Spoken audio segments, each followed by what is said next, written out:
नमस्कार, आप देख रहे हैं जी उत्तर प्रदेश उत्तराखंड और मैं हूं आपके साथ मोनिका ग्रोवर। हमारी खास पेशकश महायुद्ध, क्योंकि यूक्रेन और रूस के बीच में महायुद्ध छिड़ा हुआ है और इस बीच एक बड़ी खबर है जो कि भारतीयों से जुड़ी हुई है। यूक्रेन में मौजूद भारतीयों पर बड़ी खबर आपको बता रहे हैं। सरकारी खर्च पर भारतीयों की वतन वापसी होगी। सूत्रों के हवाले से खबर मिल रही है कि जो तमाम भारतीय छात्र वहां पर फंसे हुए हैं, जो तमाम भारतीय यूक्रेन में फंसे हुए हैं, सरकारी खर्च पर उनकी वतन वापसी कराई जाएगी। सरकार वतन वापसी का पूरा खर्च उठाएगी। सूत्रों के हवाले से यह खबर मिल रही है। सरकार हिंदुस्तान वापस लौटने का, इन बच्चों का जो वहां पर फंसे हुए हैं, जो छात्र फंसे हुए हैं या जो भारतीय फंसे हुए हैं, उनका वापस हिंदुस्तान उन्हें लौटाने का जो पूरा खर्च है, वतन वापसी का जो पूरा खर्च है, वो सरकार उठाएगी, भारत सरकार उठाएगी। सूत्रों के हवाले से बड़ी खबर मिल रही है। रूस और यूक्रेन के बीच इस वक्त महायुद्ध छिड़ा हुआ है, लेकिन इस महायुद्ध में कुछ भारतीय हैं जो वहां पर फंस गए हैं। 20,000 के करीब इनकी संख्या बताई जा रही है जो यूक्रेन में फंसे हुए हैं। ऐसे में उनकी वतन वापसी को लेकर तमाम प्रयास किए जा रहे हैं। इस बीच एक और बड़ी खबर, राजधानी कीव में रूसी सेना के टैंक घुस गए हैं। कीव शहर के बीचों बीच रूसी सेना पहुंच गई है। यूक्रेन की राजधानी है कीव और कीव के बीचों बीच रूसी सेना पहुंच चुकी है। कीव पर रूसी सेना का कब्जा होता हुआ दिख रहा है। रूसी टैंकों पर यूएसएसआर का झंडा भी नजर आ रहा है। तो कीव पर रूसी सेना का कब्जा होता हुआ नजर आ रहा है। बड़ी खबर आपको बता रहे हैं, रूस ने जिस तरीके से हमला बोला, सुपर पावर रूस ने जिस तरीके से यूक्रेन पर हमला बोला बीते दिन, उसके बाद यूक्रेन कांप रहा है, थर्रा रहा है और ऐसे में यूक्रेन की राजधानी कीव तक भी पहुंच चुकी है रूसी सेना। बीचों बीच पहुंच चुकी है रूसी सेना। राजधानी कीव में रूसी सेना के टैंक घुस चुके हैं, कब्जा जमाने की फिराक में है। कीव शहर के बीचों बीच रूसी सेना पहुंच चुकी है। कीव पर रूसी सेना का कब्जा होता हुआ नजर आ रहा है। रूसी टैंकों पर यूएसएसआर का झंडा भी नजर आ रहा है। सुपर पावर रूस ने यूक्रेन को बुरी तरीके से घेर दिया है। चौतरफा यूक्रेन इस वक्त घिरा हुआ है और मदद के लिए कोई आगे आता हुआ नजर नहीं आ रहा है।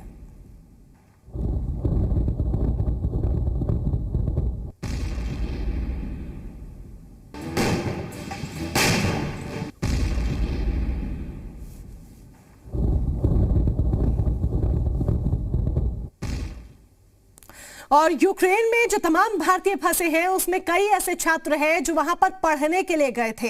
ऐसे में जी उत्तर प्रदेश उत्तराखंड पर यूक्रेन से एक छात्र हमारे साथ जुड़ रहे हैं, उनसे बात करेंगे, वहां के हालात को समझने की कोशिश करेंगे कि फिलहाल किस तरीके के हालात वहां पर है। और जालौन से आकृति के माता पिता भी हमारे साथ जुड़ चुके हैं, उनसे भी बात करेंगे। लेकिन सबसे पहले ऋत्विक का रुख कर लेते हैं, चूंकि वो यूक्रेन में फंसे हुए हैं। ऋत्विक, पहले भी कई बार आपसे बातचीत हो चुकी है, इस वक्त किस तरह के हालात है? आप अपने घर जहां पर आप हैं, पहले ये बताइए, आप वहां सुरक्षित हैं या नहीं हैं?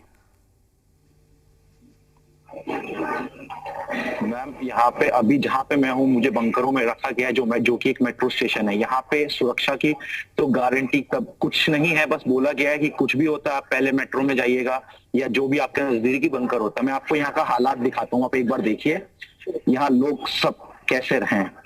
ये देखिए, यहाँ लगभग 100 से इंडियन स्टूडेंट्स होंगे, यूक्रेनियंस हैं, बाकी नाइजीरियंस वगैरह सारी कंट्रीज के लोग यहाँ मौजूद हैं।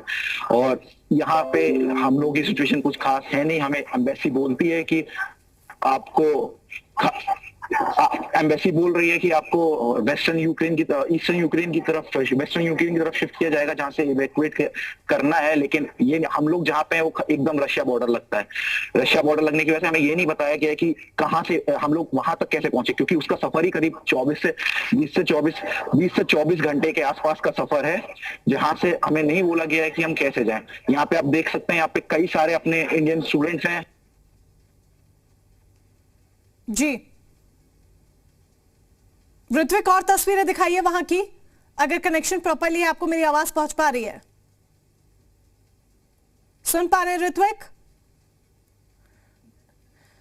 ऋत्विक से दोबारा से हम संपर्क साधेंगे। तस्वीरें सुपर एक्सक्लूसिव आप देख रहे हैं जी उत्तर प्रदेश उत्तराखंड पर। सुपर एक्सक्लूसिव तस्वीरें आप देख सकते हैं जो ऋत्विक ने हम तक पहुंचाई हैं, जहां पर तमाम जो छात्र हैं वो फंसे हुए हैं। करीब 100 भारतीय छात्र इसमें हैं जो फंसे हुए हैं और इसी बंकर में रह रहे हैं। नाइजीरियंस भी हैं, तमाम लोग हैं जो वहां पर फंसे हुए हैं। ऐसे में शिफ्ट करने का प्रयास किया जा रहा है, लेकिन वो कब किया जाएगा, कैसे किया जाएगा, ये अभी कोई जानकारी नहीं दी गई है। पल पल की अपडेट हम आपको इसी तरह से देते रहेंगे। लेकिन आकृति भी यूक्रेन में फंसी हुई हैं, जो कि जालौन की रहने वाली हैं। ऐसे में उनके माता पिता हमारे साथ जुड़ चुके हैं, उनसे भी बात करेंगे।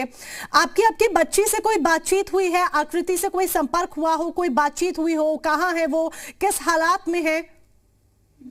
जी, बातचीत हो रही है, उससे बात हुई है, लेकिन वो परेशानी में है। वहीं कीव में है, चारों तरफ धमाके हो रहे हैं।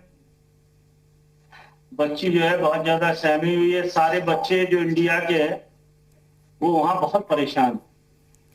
तो अभी वो कहाँ रह रही है? जी मैम, अभी कहाँ पर रह रही है वो, जिस तरह से हमें ऋत्विक ने तस्वीरें भी दिखाई? कीव में है। कीव में है, तो वहां पर सुरक्षित स्थान पर है फिलहाल? अभी तो सुरक्षित है मैम, वो बंकर में है इस समय। बंकर में है। हम आपका फिर से रुख करेंगे, लेकिन ऋत्विक लगातार जिस बंकर में रखा जा रहा है लोगों को, वहां की तस्वीरें दिखा रहे हैं। ऋत्विक, एक बार हमारे दर्शकों को और तमाम लोगों को तस्वीरें दिखाइए कि वहां पर क्या है इस वक्त के हालात।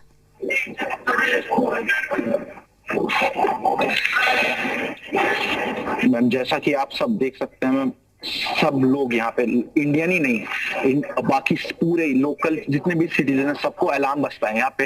अब मैं यहाँ कल रात से था, आज सिर्फ 2 घंटे के लिए सुबह फ्लाइट गया था। जैसे फ्लाइट गया हूँ तुरंत अलार्म बजा है। अलार्म बजते ही हमें बोला गया है कि आप सीधे बंकर में आके या मेट्रो स्टेशन में, जो भी नजदीक मेट्रो स्टेशन है जो बंकर है, आप वहां पे जाएं। अभी सुबह से यहाँ पे हैवी बम्बार्डिंग वगैरह हो रही है और अभी तक का हमें यहाँ पे जितना भी सुपरमार्केट वगैरह में हम लोग सामान वगैरह लेने जाते थे, वो सब सुपरमार्केट में भीड़ इतनी है कि हम कुछ एक्सेस नहीं कर पा रहे हैं। सारे एटीएम वगैरह बंद हैं। हमें एटीएम हम कैश वगैरह विड्रॉल भी नहीं कर सकते। जो भी करना है आप कार्ड से आपको ट्रांसफर करना है। और बंकर में कब तक रहना है या क्या करना है, हमें इसकी कोई जानकारी नहीं है। ना हम बाहर जा सकते। एम्बेसी बोलती है आप ईस्टर्न यूक्रेन की तरफ जाएं, जहाँ बॉर्डर सही लगता है, जहां से आपका इवैक्यूएशन हुआ है, लेकिन वहां तक जाने के लिए उसका 24 घंटे का सफर है। वो हम मैम किसी हालत में नहीं सफर कर सकते, क्योंकि कोई जरिया ही नहीं है। ना बस चल रही है, ना बस चल रही है आपका, ना मेट्रो, ना रेलवे स्टेशन चल रहा है, कुछ भी नहीं चल रहा, ना फ्लाइट, एयरबेस सारे डिस्ट्रॉयड हैं। तो खाना पीना, खान पान, ये सारी व्यवस्थाएं आप कैसे कर पा रहे हैं? एम्बेसी से कैसे कांटेक्ट हो रहा है? कैसे उनसे बातचीत कर पा रहे हैं कि कब आपको शिफ्ट करेंगे? कोई व्यवस्थाएं करें, कुछ करें?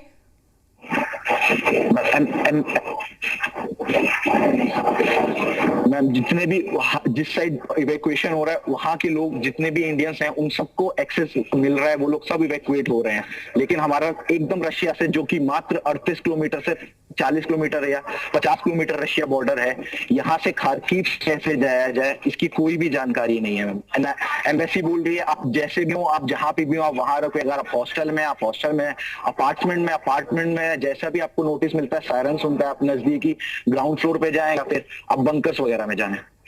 तो जब एम्बेसी कह रही है कि जहां है वहीं रुक जाएं, बाहर सारे मार्ट्स बंद हैं, एटीएम्स बंद हैं, तो खान पान की व्यवस्था, सारी चीजें, ये सब कैसे कर पा रहे हैं आप लोग? कैसे आपके लिए इतने लोग वहां पर फंसे हुए हैं बंकर में इस वक्त, जो हम तस्वीर आप हमारे तक पहुंचा रहे हैं, कैसे खान पान आदि की व्यवस्था आप लोग कर रहे हैं?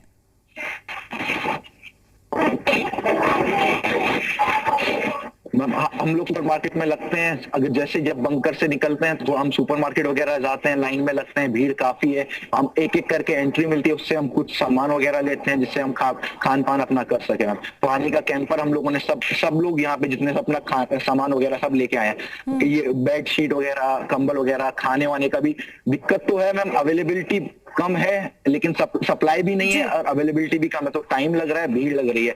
ये सबसे बड़ी समस्या आप लोगों के समक्ष आ रही है। ऋत्विक, लौटूंगी मैं आपके साथ, आप हमारे साथ बने रहिएगा। आकृति के परिजन भी हमारे साथ जुड़े हुए हैं। आपकी बच्ची से जब बातचीत हुई तो उसने क्या बताया? फिलहाल कहाँ रह रही है और क्या उसकी एम्बेसी से कोई बातचीत हो पाई है कि कब उसे शिफ्ट किया जाएगा या और सुरक्षित स्थान पर पहुंचाया जाएगा? अभी मैम ये नहीं बताया गया कि कब शिफ्ट किया जाएगा, कहाँ से कैसे व्यवस्था होगी ले जाने की, ये कोई उसको सूचना नहीं है। पूरी रात उसने मेट्रो स्टेशन पे गुजारी है, क्योंकि उनकी जो एडवाइजरी है वो ये है कि आप शेल्टर हाउस में रहिए या मेट्रो स्टेशन पे। तो बच्चे परेशान है, हम लोग भी परेशान। हम कामना करते हैं कि जल्द से जल्द आपकी बच्ची आपके पास पहुंच जाए, लेकिन फिलहाल आप हमारे साथ जुड़े उसके लिए बहुत बहुत धन्यवाद आपका। ऋत्विक हमारे साथ तमाम तस्वीरें वहां से पहुंचा रहे थे और हालात बयां कर रहे थे। ऋत्विक, आपका भी जुड़ने के लिए धन्यवाद।